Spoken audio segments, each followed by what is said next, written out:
इसका आयोजन इस सोच के साथ किया गया है कि फूड प्रोसेसिंग सेक्टर से जुड़े हुए जितने भी स्टेक होल्डर्स हैं उन सबको एक मंच मिले, ताकि वो यहाँ पे आके अपनी टेक्नोलॉजीज, अपने आइडियाज, अपने इनोवेशंस, अपने स्टार्टअप एक मंच पर आके एक दूसरे के साथ साझा कर सकें।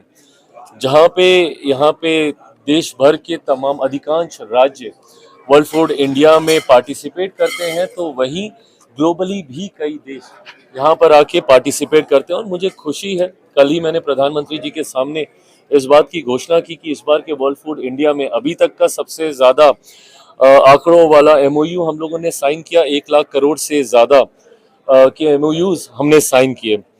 जहां खाद्य प्रसंस्करण, केंद्रीय खाद्य प्रसंस्करण मंत्री होने के नाते मेरी जिम्मेदारी देश भर की है, वहीं बिहारी होने के नाते दिल का एक कोना है जो हमेशा बिहारियों की चिंता करता है। ऐसे में उस निवेश में से कितना हम लोग बिहार लेकर जा सकते हैं या लेकर जा रहे हैं, इन अपॉर्चुनिटीज को भी मैं निरंतरता में एक्सप्लोर करता रहता हूं।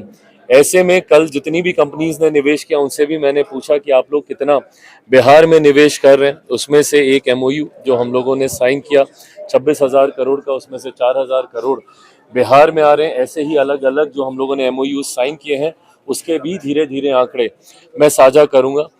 पर बिहार में निवेश की अनंत संभावनाएं हैं, ये निवेशकों तक ये सोच का पहुंचना जरूरी है। आज वर्ल्ड फूड इंडिया के दौरान बिहार के सेशन को आयोजित ही इसी सोच के साथ किया गया था, ताकि निवेशकों का विश्वास बढ़ाया जा सके और उनको ये बताया जा सके कि बिहार में निवेश वो क्यों करें।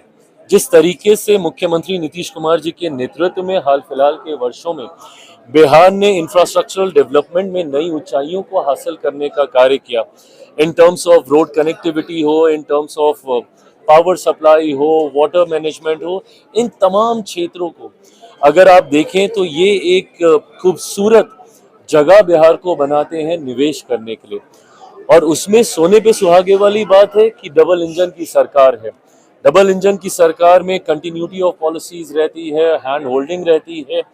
और मेरे प्रधानमंत्री पिछले साल सवा साल में जब से तीसरी बार केंद्र में एनडीए की सरकार उनके नेतृत्व में बनी है, 11 बार वो बिहार जा चुके हैं। ये दर्शाता है कि केंद्र सरकार की प्राथमिकता में बिहार है। ऐसे में प्रधानमंत्री नरेंद्र मोदी जी और मुख्यमंत्री नीतीश कुमार जी के साझा प्रयास से बिहार में वो व्यवस्था तैयार हुई है जो कि निवेशकों के लिए मुझे लगता है गोल्डन अपॉर्चुनिटी के तौर पर है, और इसका लाभ निवेशकों को जरूर लेना चाहिए। और आज इस सेशन के माध्यम से अपनी यही सोच तमाम इन्वेस्टर्स तक पहुंचाने के लिए हम लोगों ने बिहार सेशन का आयोजन किया। अगले 5 साल का आप जिक्र कर रहे हैं, अगले 5 सालों में ही आप मानते हैं बिहार में फिर एनडीए की सरकार होगी? मैं बिल्कुल मानता हूं, मैंने अपने भाषण में भी मैंने इस बात को मैंने बोला, यह विश्वास है। वैसे कोई राजनीतिक मंच नहीं था, पर मैं मानता हूं कि पुनः एक बार फिर बिहार में एनडीए की सरकार आएगी। और ये अगले 5 साल, क्योंकि केंद्र में भी अभी नई एनडीए की सरकार चुनी है, और अगले 5 साल जब बिहार में भी एनडीए की सरकार रहेगी तो वो हैंड एंड ग्लव्स की तरह मिलकर हम लोग कार्य करेंगे। नीतीश जी के नेतृत्व में ही होगा विकास? बिल्कुल, मुख्यमंत्री नीतीश कुमार जी के नेतृत्व में हम लोग चुनाव लड़ रहे हैं, और उन्हीं के नेतृत्व में अगले 5 साल बिहार को विकास की राह पर गति मिलेगी।